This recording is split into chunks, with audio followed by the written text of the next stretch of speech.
Getting prepared for another week of Duke football. The Blue Devils will take on Northwestern this upcoming Saturday as Duke looks to improve to 3-0 on the young 2023 season. What exactly can we expect to see from Duke? Conor O'Neill is here. We find out on today's episode of Locked On Blue Devils. Hi, everybody. Dick Vitale. Hey, make sure you listen, man, to Locked On Blue Devils with J.J. Jackson. He's awesome, baby. You are Locked On Blue Devils, your daily podcast on the Duke Blue Devils, part of the Locked On Podcast Network, your team every day.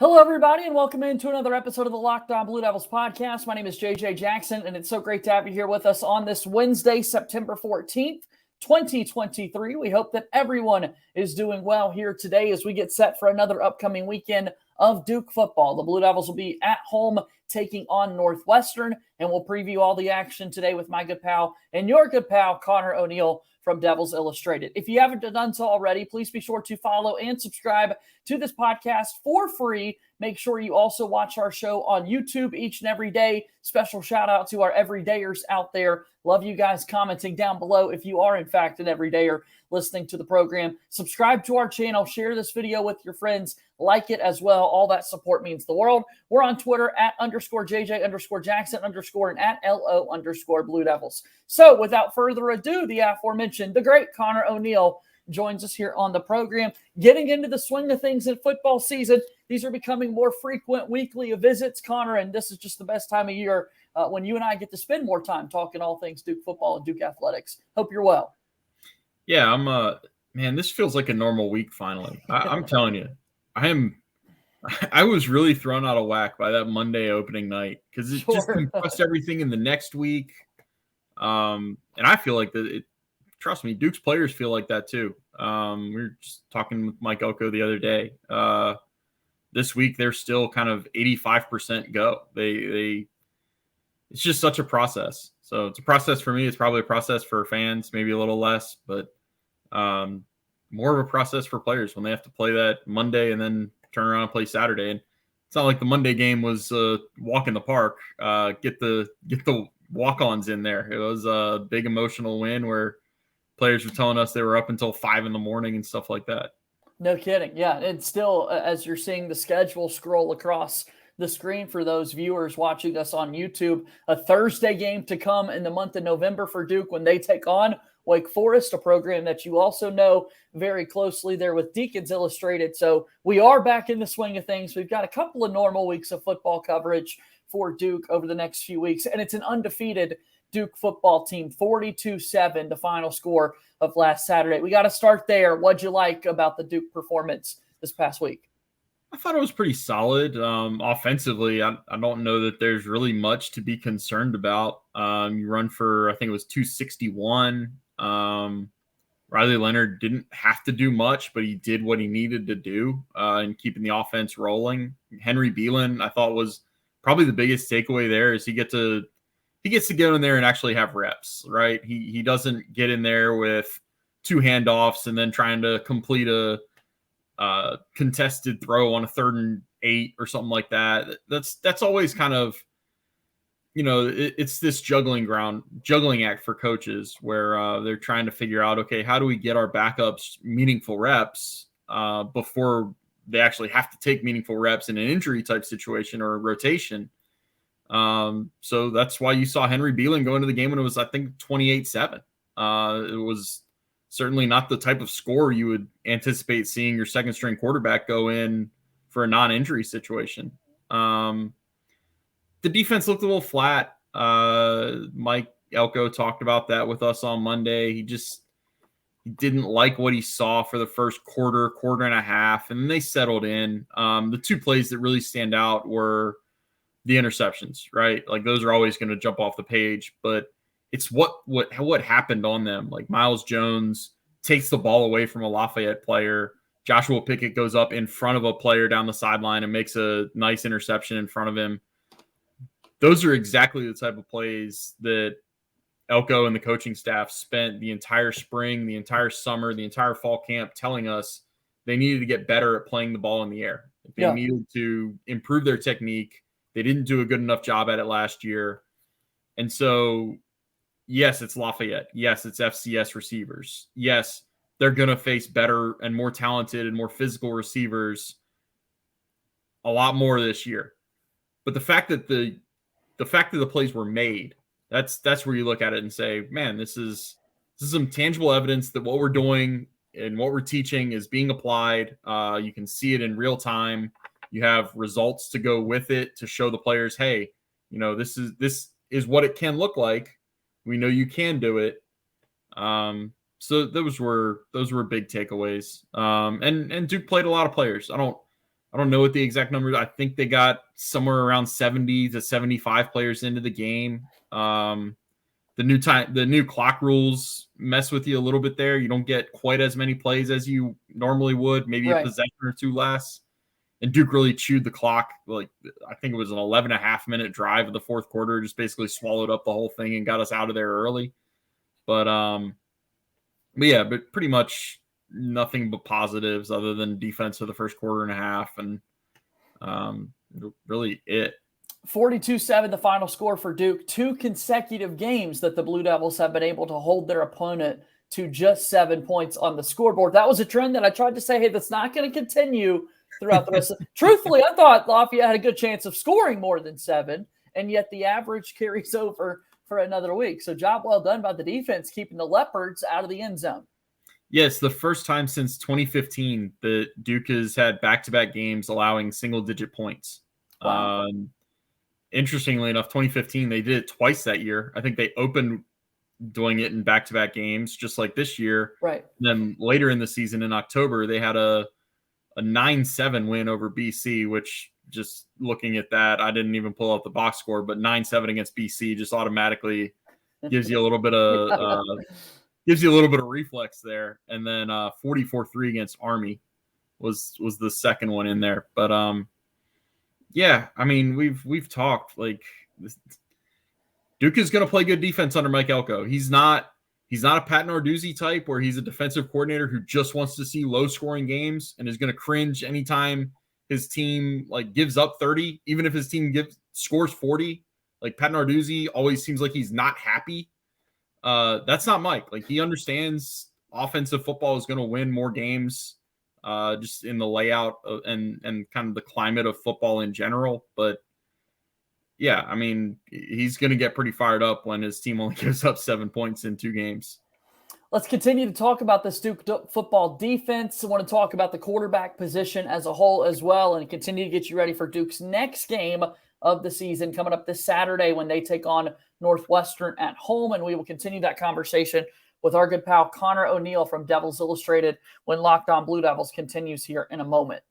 Locked On Blue Devils here today, brought to you by one of our newer sponsors here within the network. We want to shout out Jase Medical. The Jase case provides 5 life-saving antibiotics for emergency use. All it takes to get a Jase case is to fill out a simple online form, and in some cases, jump on a quick call with one of our board-certified physicians. Get ongoing care from our physicians on any treatment-related questions. Doctor created, doctor recommended. You can save more than $360 by getting these life-saving antibiotics with Jase Medical, plus an additional $20 off by using my code LOCKEDON at checkout at jasemedical.com. That is JASE medical.com. Again, go online, fill out a form, you get a prescription, life-saving medications right to your door. The Jase case gives you peace of mind, so you're not hoping that you have access to medication in emergency. Jase Medical makes sure you have the medication in hand. Again, save more than $360 by getting these life-saving antibiotics, plus an additional $20 off when you use code LOCKEDON, LOCKEDON at checkout, jasemedical.com. Moving forward here on today's episode of Locked On Blue Devils, JJ Jackson once again across from my pal Conor O'Neill from Devils Illustrated. So I do want to talk one more thought on this performance that Duke had this past weekend against the Leopards at the offensive perspective. I like what you said. We're talking a lot about the perfect passing day that Duke had between Riley Leonard and Henry Beelan IV. We get into kind of stat geek nerds when you look at clocking the football and what that does to averages and whatnot. But Conor, I suspect this is going to continue to be a season in which we talk about Riley Leonard, number 13 for Duke, and rightfully so. I want to take this opportunity, though, to talk a little bit about Beelan's performance, what you saw, what this could possibly mean for the future for Duke and more. Because, again, to your point, when Duke is up 28-7, there are so many coaches in America who have zero thought whatsoever about putting their backup in, even with a 3-touchdown cushion. And that was not the case for Mike Elko. Again, just a little more on that decision that he made and then Beelan's play. Yeah, I mean, it's, I hate so many football cliches, but kind of the one that I give people a pass on is your backups are always just one play away. And at quarterback, that's really the case. Like, that's it's a position that takes so many vicious hits that, you want Riley Leonard to throw every single pass this year. You want him to take every designed run in a close game. I think Riley threw every pass last year. I might be mistaken on that, but maybe the A&T game is the only one where somebody else threw a pass. Yeah, I can't think of any. Yeah. Yeah. You're always that one play away from needing your backup. And so it's just so much more beneficial to get your backup in there to get game reps when he's got receivers who would be in there if he was replacing Riley Leonard, if he was the only person going in. That's why Jordan Moore was still on the field to catch a touchdown from him and catch the 48-yard catch and run, I think it was. That's why, Jalen Calhoun was out there, Samir Hagens, the first team offensive line. It's nothing against the backup offensive line, but it's got to be a good feeling for the backup quarterback to go in there, and Graham Barton is his left tackle. Like, he's not really worried about his left tackle getting beat because his left tackle is in there playing snaps for the first time in college football. It's Graham Barton. It's a guy that is one of the best left tackles in the country. So I'm glad Henry got that experience. I know the staff is glad Henry got that experience. I like to think Henry's glad he got the experience. And it's just, it's going to pay dividends down the road. You just don't know when those dividends are going to come. You don't know if Riley takes an awkward shot against Northwestern and Henry needs to go in there this week, that it could pay off already. You don't know a month from now, if Duke is at Louisville and Riley goes down, that kind of stuff. It might not pay off until next year. Like, that's just kind of the thing where you're banking reps and you're banking experience for something you don't know when you'll need it, but you'll need it eventually. And look, the people that have seen practices in the spring and fall camp, like, we know Henry has a live arm. We can tell you guys all about it. Like, we can write it, we can say it. Duke social media teams can put stuff out there that show it to you. But I always like when these guys are actually able to get in front of people, in front of a viewing audience, and you guys can actually see, like, people that aren't going to practices, people that aren't that dialed in, can actually see, like, oh yeah, Henry Beelan can throw the ball a really long way. He can throw it really fast. So yeah, that was a good sign too. You're quite impressive, Conor. Last year, North Carolina A&T, Henry Beelan 5 of 6 for 43 yards. Those are the only 6 passes by someone not named Leonard for Duke a season ago. So here we are already building on it, and credit to you for that memory, a game back in September that Duke had. So more reps for Beelan, a play away from making an impact in games to come for this Duke team. And then we mentioned a lot about the wide receivers in that Clemson game. There was a lot of pressure up front, harder for wide receivers to have some time to get open when the quarterback's being flushed out of the pocket so frequently. And you look at Saturday's game, those were not the best conditions for wide receivers to be playing in. Heck, we saw Jordan Moore completely ditch the gloves out there making plays with Beelan at quarterback in the second half. I walked away certainly more impressed with what we saw from the wide receiver room. Yeah, this is something that I'm keeping in mind going into the Northwestern game, because we really haven't seen Duke throw the ball down the field in 2 games. I think the longest pass to a receiver was the Henry Beelan on the run to Jordan Moore, and I think that was about 20 yards down the field, and then Jordan ran with it a bunch. Other than that, I think the 2 biggest plays in the pass game have come from running back swing passes against Clemson. I think Waters had one and Moore had the other. Yep. So I think it's there. Like, the downfield passing is going to be there. We know that from last year. We know that about Riley Leonard. We know that because by all accounts, he's more advanced as a passer and more advanced on the cerebral side of playing quarterback than he was a year ago. It's more a case of, I think it's just kind of in Duke's back pocket. And as long as they're going to run for 200 yards against Clemson and 260 yards against Lafayette, why do you need to try to throw the ball 40 yards down the field to Samir Hagans and make him make a contested catch? So I'm curious what it looks like against Northwestern. That's kind of one of the main things I want to keep an eye on is, does Duke open up the passing game, or does Duke go out there and, first couple drives, probe with some runs, and if they find what they like running the ball, do they just try to pound it against the Big Ten team that, gosh, I think they ran for 200 or around there against Northwestern last year. I know Waters and Coleman were both around like the 80 and 90 yard marks. So yeah, that's kind of the one thing. Like, Duke can throw the ball down the field, but they haven't had to yet. And I don't know if this is the game where they will. 2 games into the season, we look at the offense. Obviously, number 13 is who we're going to talk about a lot. We look at the wide receiver room.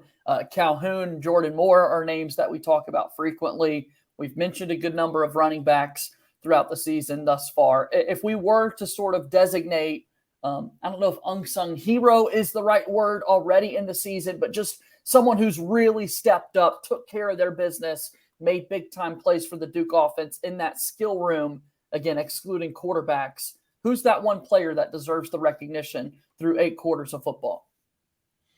And you said we're excluding like the top 2 running backs and the top 2 receivers? You're more than welcome to keep them in the conversation. Yeah. Jordan Moore comes to mind.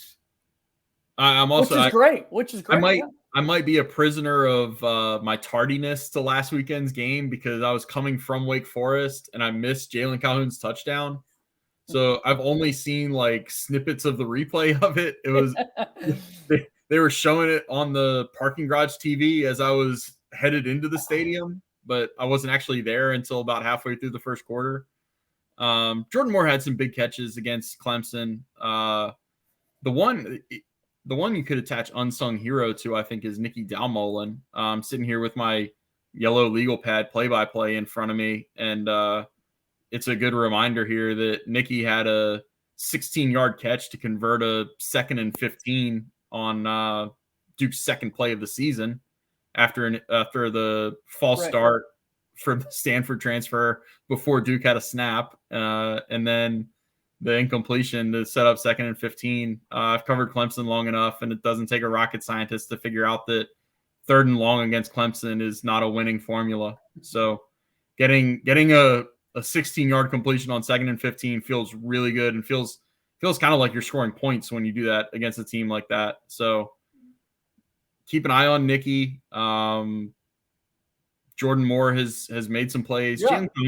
Jalen Calhoun's going to be who he is, right? Like he's been this is his 5th year at Duke, and the research I did, I'm almost positive on this one. All 4 of his first years, he was either 1st or 2nd on the team in receptions and receiving yards. His consistency has just been incredible. I think he might be a little unsung in the fact that he was such a good receiver in the down years toward the end of Cutcliffe's tenure, and then he was such a good receiver last year, and he's going to be that good this year. We just haven't had a chance to see it yet, because again, like, if you're going to run for 200 plus, then why do you need to throw the ball? Yeah. No, I love that for sure. Definitely want to give love to the skill guys, because Riley Leonard's going to get a lot of headlines, and rightfully so, but he's got to throw the football to somebody. He's got to hand it off to the tailbacks, and want to give them a shout out as well. So Northwestern is next for Duke. What can we expect from those Wildcats? We'll talk about that and wind down today's episode of Locked On Blue Devils here in just a moment. Locked On Blue Devils here today is brought to you by our friends at Gametime. Gametime is the place for last-minute ticket deals. Forget planning months in advance. Gametime has deals on tickets right up to the day of the event. Get exclusive flash deals on tickets for football, basketball, baseball, concerts, comedy theater, and so much more. The Gametime guarantee means you'll always get the best price. If you can go out and find tickets in the same section and row for less, Gametime will credit you 110% of the difference. Get images of your seat before you buy so you know exactly what to expect when you arrive. Right now, download the Gametime app, create an account, and use code LOCKEDONCOLLEGE for $20 off your first purchase. Terms apply. Again, create an account, redeem code LOCKEDONCOLLEGE for $20 off. Download Gametime today. Last-minute tickets, lowest price guaranteed. Final few moments here on today's episode of Locked On Blue Devils. JJ Jackson alongside Conor O'Neill from Devils Illustrated. All right, Northwestern due up next for Duke. What do we need to know? Oh, the first thing, maybe this is just because I'm kind of sarcastic, is it's a good thing Evan Hull is no longer on the roster. He's the little bowling ball of a running back that had, I think it was 278 yards of offense against Duke last year. Incredible game last year, yeah. 200 plus receiving on a bunch of wheel routes that had Shaka Hayward breathing for his life by the end of the game. So that was their offense.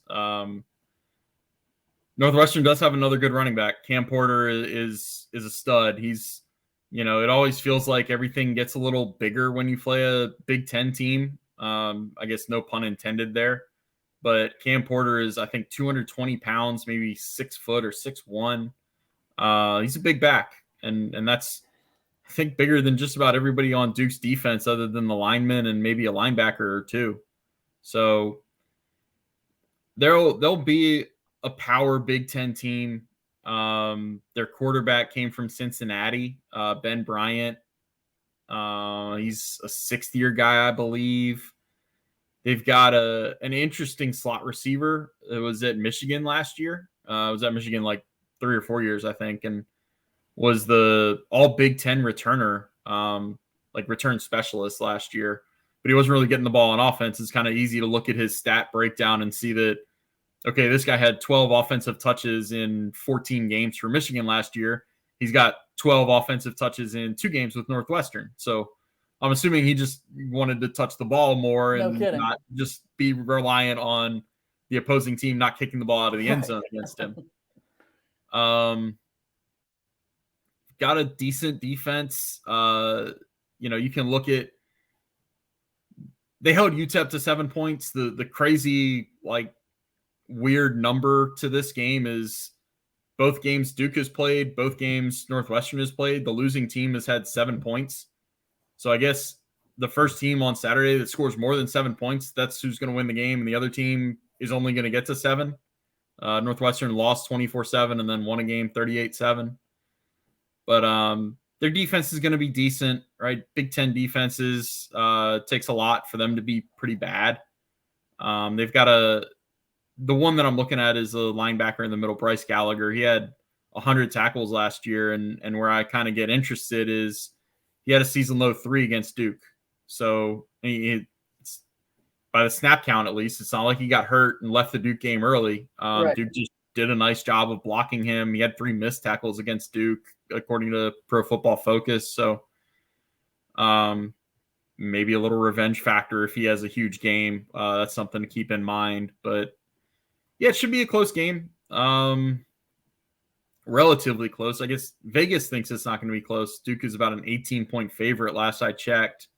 So that's a little intriguing. I know this Duke team is good. I don't know if they're 18 points better than a Big Ten team good. Yeah. Even if the Big Ten team does look like it's going to be somewhere around the bottom of the conference at this point. So it's an intriguing little matchup. Let's put it that way.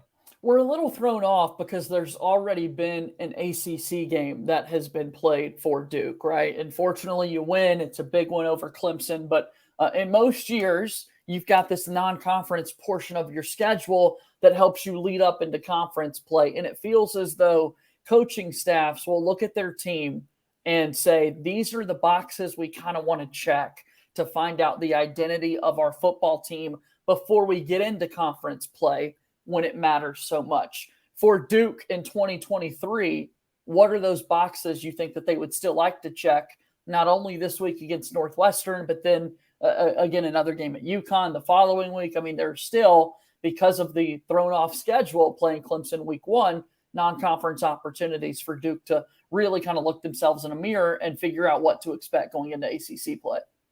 Yeah, I think Duke, more than anything, I want to see what Duke gets out of their defensive ends. That's been a question of mine since last season ended, really since about the middle of last season. Yeah. RJ Oben had a nice sack against Clemson. Trying to think of anybody else that would have had a sack. Wesley Williams has the 2 blocked field goals against Clemson, and graded out pretty well against Lafayette. He's also got some versatility in there. They feel good about moving him to defensive tackle. That's where he played last year. Anthony Nelson has been solid. He had the big forced fumble down the second one on the goal line that Clemson.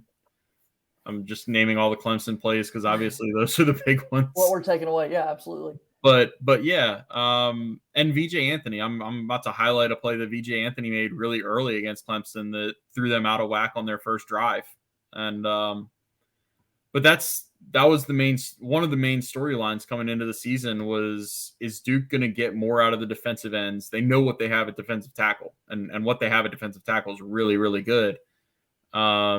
Just you need a little more at defensive end so you don't have to rely on sending these exotic blitzes with Brandon Johnson coming off the edge. Like, you want to have that available to you. You just don't want to be dependent on it. Sure. And Duke was dependent on it last year in November and against UCF in the bowl game.